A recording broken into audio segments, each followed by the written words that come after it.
Hello everybody, my name is Marsh, and this is my review for the new Resident Evil 4 Remake. Let's jump into it.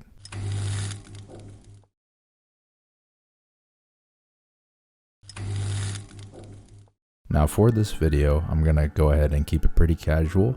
I'm going to give you my thoughts on how the remake was, if it was successful as a remake, what I personally look for when it comes to what I expect out of a remake, and my overall pros, cons, and thoughts on the remake itself. Before we jump into that though, if you end up enjoying this video, consider leaving a like and subscribing because that would be greatly appreciated and it really helps. Let's go ahead and get started though. So to start out, I just wanted to talk about what I look for when it comes to a remake. When it comes to a remake of a game, I usually look for a few things. Depending on when the game was made, there's obvious fidelity and visual upgrades that you expect, but also how are we going to innovate the style, the gameplay, the story itself, and the overall experience. So for example, there's a few different remake camps. You have the remake / reboot camp, where you essentially redo the game, you change certain aspects, update the story, and in some cases even change the story fully. In other cases, you also have just the remake, where you just basically keep the game the same and visually upgrade the game. And then there's also a hybrid, where you keep the game the same, you visually upgrade the game, and then you just add a few things here and there to put a cherry on top of the sundae. Now, for me, what I personally look for in a remake in the aspect of either the second or third one I mentioned is, are you going to take this game and fully adapt it how it is faithfully and not take away from it, but only add to it? When you take things away, I feel like there's more criticism to be heaped upon you versus if you only adapt it purely and add more to it. So with all that being said, how did Capcom do with the new Resident Evil 4 remake? To be honest, I think they did a great job with it. There are a few things that I can go into that I do not like that they changed, and I will definitely discuss those and tell you about it. But for the most part, I want to stay positive here because I actually thoroughly enjoyed the game, so I'm going to talk about some of the pros first. We'll get into some of the cons, and we'll take it from there. The first pro I wanted to mention is that of the gameplay. Now, in the original Resident Evil 4, you had tank controls where you would have to fully stay still, aim your gun with a laser pointer, and then shoot. That has been updated to make it more modern in this case, and that's definitely a good thing. Now, when the original came out, that tank control was actually innovative for its time. It helped develop what is known as third-person shooters and make them what they are today. Now, for a game that was so substantial with developing third-person shooters, do you expect this new remake to just follow in the same footsteps or to also be substantial? Now, I don't think the third-person aspect in this game is necessarily innovating the whole genre and everything there is to third-person shooters, but there's a few things that it does well that I think actually enhance third-person shooters and bring something good to them for future games. One would be the crouch / dodge mechanic and the parry. Now, other games and third-person games have had parries. You have things like Dark Souls which have parries. You have other games as well. But seeing a parry in a third-person shooter, this might be the first time I've actually seen that to my knowledge. I could be incorrect and you'll definitely correct me in the comments below.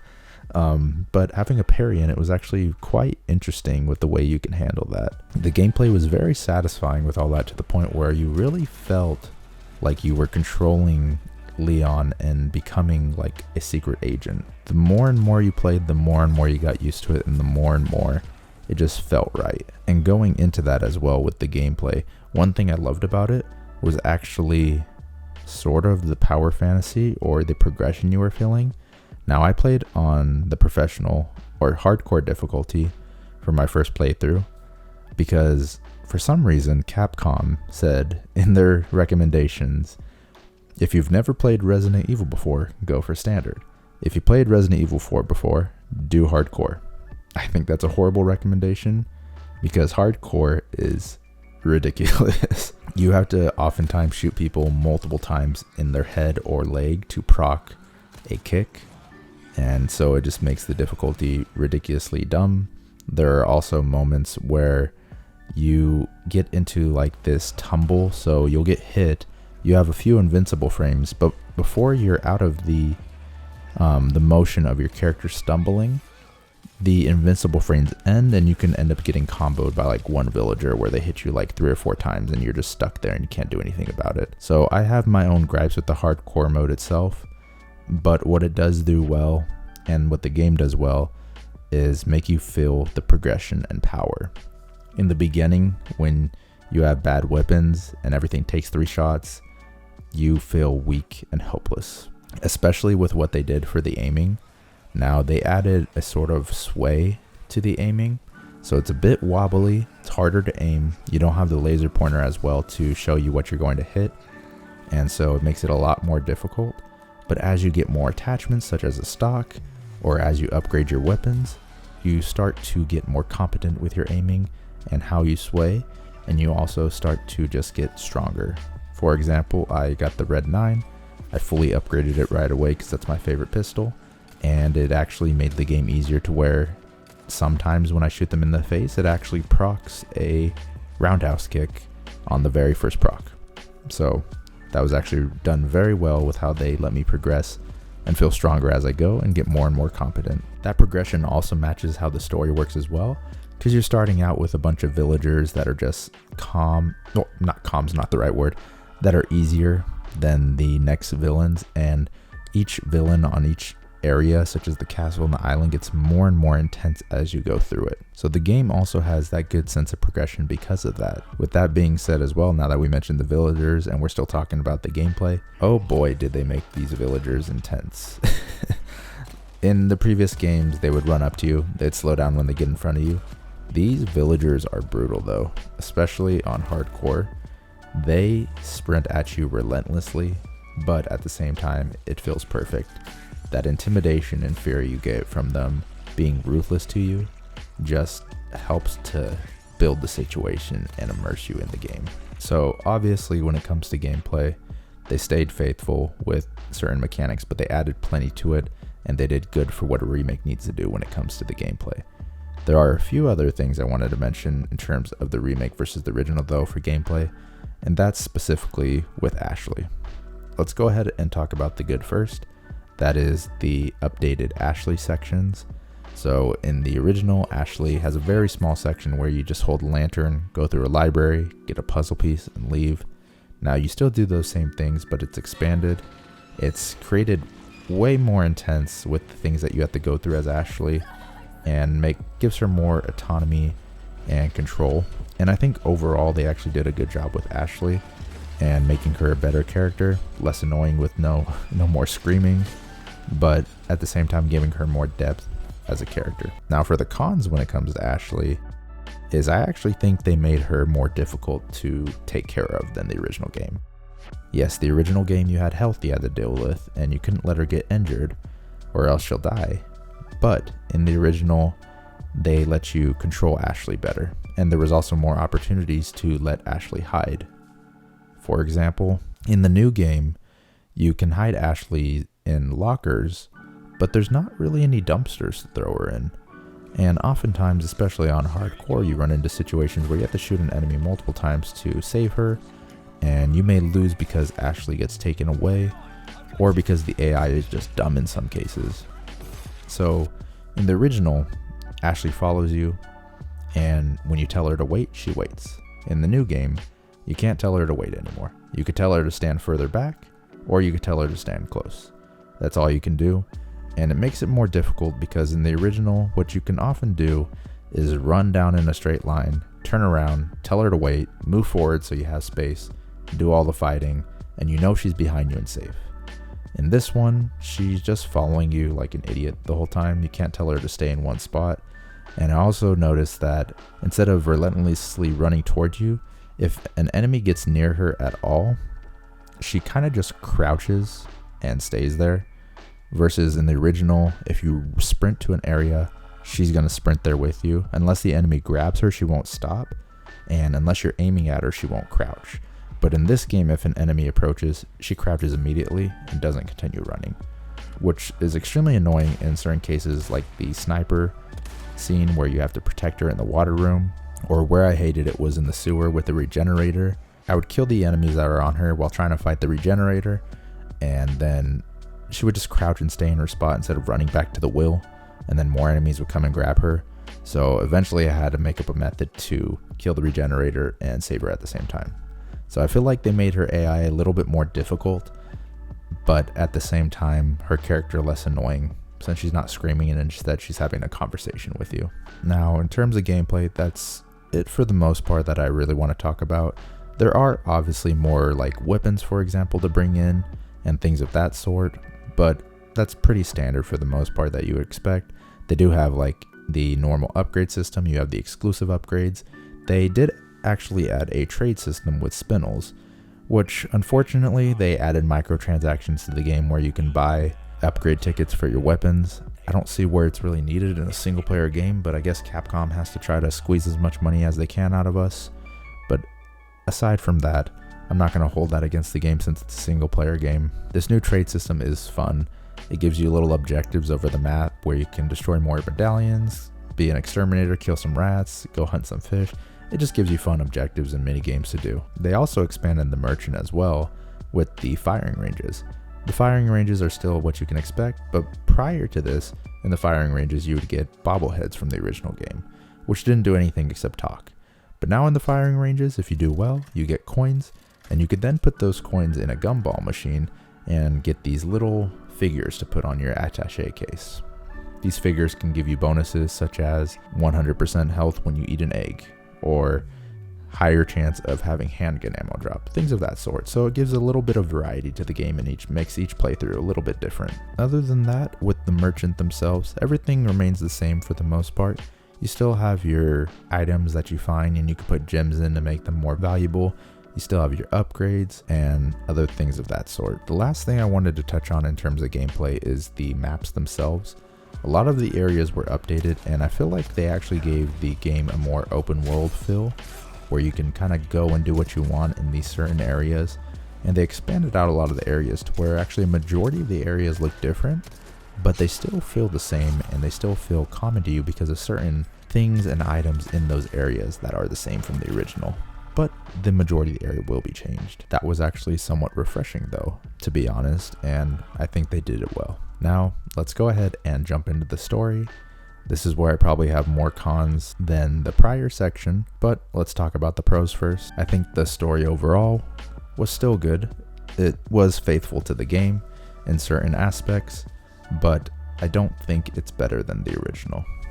Now, I'm coming from a place of complete bias because Resident Evil 4 is one of my favorite games of all time, but they changed certain story beats and even left out certain scenes and changed how it happened with certain characters to where I don't know if they did the best job. It's still good.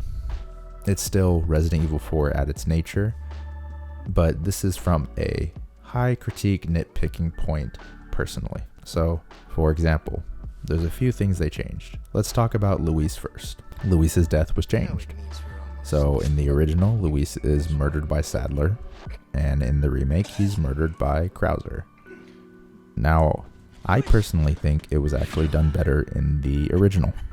Reason being, it helps give some weight to Sadler and make him more intimidating, and actually gives him something to do prior, versus in the remake, with Sadler, they kind of just kept him in the background the whole time, and I think they actually did Sadler worse. His design was better, and his voice acting was fine, but he wasn't as present in the story, and so you never really felt as intimidated by him as you did in the original. Going back to Luis though, in the original, it was a very traumatic death. He gets killed by Sadler, he gives him the cure, the pills to slow down the growth of the Plagas, and then he dies and Leon screams at him. In the remake, they have Krauser do it, but it didn't hit as much. They kind of did a fake out death with him, so Krauser just kills him randomly with no warning, and then you're just like, wow, is that really how they're gonna do it? And then he comes back and he saves you. He starts shooting at Krauser. They basically replaced the Ada scene where she shoots Krauser's knife away from you with Luis helping you in doing that. And then he dies, you get a cigarette in his mouth. I just personally think it was done better in the original, but some people may disagree. But I think it was still good. This is just a nitpick when it comes down to it. Another thing they left out in the story was the experiment monster. I'll put like a picture here. Now, it's not really necessary. There's no like story plot to it outside of just Leon fighting him. Just wanted to point that out. They did take that out of the story. And I mean, some people would say for good reason, but it's just like they kind of felt rushed on the island. The island itself is already a rushed portion, and it feels like they took more away from the island. That was unnecessary, when honestly I thought they were going to expand it. So that's kind of sucks, because you only expect expansion in a remake, and them taking away from it kind of sucked. Now, the part I want to talk about that they fumbled fully in the story is surrounding Ada. Now, please don't go out and hate on the voice actress for Ada, but I do think the acting or the direction was really bad. It honestly took me out of the scenes, and as a major fan of the original, it annoys me that Capcom couldn't even get the remake for Resident Evil 2's voice actress or the original's voice actress. And I have friends who talked to the original voice actress in the past, and that voice actress was definitely interested in it, but Capcom didn't reach out to them or didn't want them. And I know for like the Resident Evil 2 voice actress, apparently Capcom didn't want to pay them as much because they were in a union, so they went with the random person they had from the Resident Evil movie. It's just annoying because it's like, really, Capcom? You basically ruined Ada's character because you didn't want to pay an actress. But even if the actress was better, it would help, but still with the writing they did around Ada, it was just worse. For example, the scene where Leon meets Ada for the first time, she says, "I don't work and tell." The comparison between the two versus the original, I'll just play them both right now, but is there really a comparison? Can you actually tell me you thought that was a better idea to change that? It's like they're trying to change Ada from who she is. I just don't get it. It doesn't make sense. You can stop right there, Leon. Wouldn't make me use this, would you? Well, after 6 years, that is one hell of a greeting, Ada. You don't seem surprised. Interesting.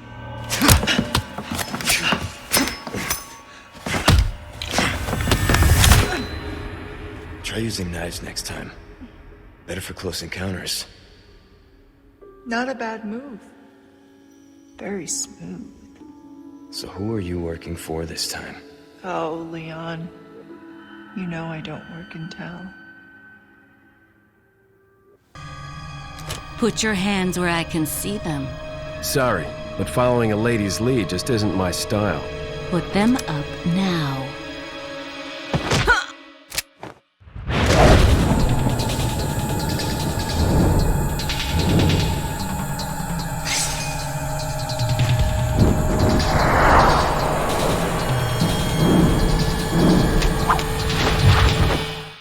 Bit of advice, try using knives next time. Works better for close encounters.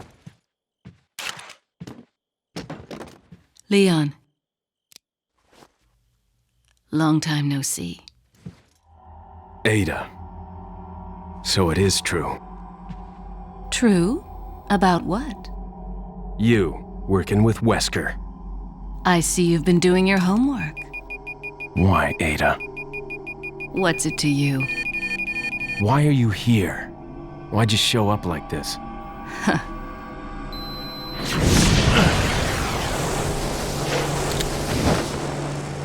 See you around. Ada! As you can see, a lot of the lines and delivery with Ada are just worse in general, and the writing's worse with her. I don't know why they did that. It's like they're trying to kill Ada in a way. For example, in the Mercenaries mode that they're releasing, they're not even giving us Ada in the first round, which she's in the original in Mercenaries, so that's just like, really? I know they have a DLC planned for Separate Ways with her, Hopefully they can help correct some things and actually help bring more to the character. But if it's the same voice actress, then we'll see if it was really the direction or the voice actress, I guess, depending how they handle that. But it's just, they really fumbled and messed up on it. It could have been such an excellent remake if they didn't do that. There's other aspects as well. Now, I'm not one to vie for political correctness or vice versa. I don't really care about it. But for some reason, it felt like Capcom was afraid to keep certain lines in the original. Now, for example, what I'm talking about is like a lot of the sexual lines, I guess. They kind of like muted it and changed a lot of it. So, for example, I don't kiss and tell versus I don't work and tell with Ada. Or even going to Ashley at the end when she tries to flirt with Leon and Leon turns her down. There's no more like flirting really. There is flirting, but not really. Like just stuff like that. It's like they're trying to make it more politically correct and not have sexist characters, I guess, like Luis. But I mean, it's already a mature game and it was already in the original, so I don't see why you need to change it. So it's just kind of a mind-boggling thing. It's not a big deal because overall the game was great, but I feel like they could have done that better. Along with that, in the plot, the scenes where you would talk to Hunnigan, they're still there, but they kind of cut them out more. And before, Sadler would talk to you a lot and Salazar would talk to you a lot, but there was less of that. So there was less interaction with the villains than there were before, which was kind of upsetting. So this is obviously coming from a very specific nitpicking point of view, so don't take this as me saying the game's horrible, but it's just a nitpick and things that I noticed because Resident Evil 4 is one of my favorite games of all time. With all that being said though, Resident Evil 4 Remake is an excellent game. I would actually say if you're introducing someone to Resident Evil 4 in general, if they're not willing to play older games with bad graphics, this is definitely a remake you can point them to play actually. I would still go on the route to where if they're fine with playing older games, give them the original, let them play it, and see how they like it. And if they don't like older games, then do the remake.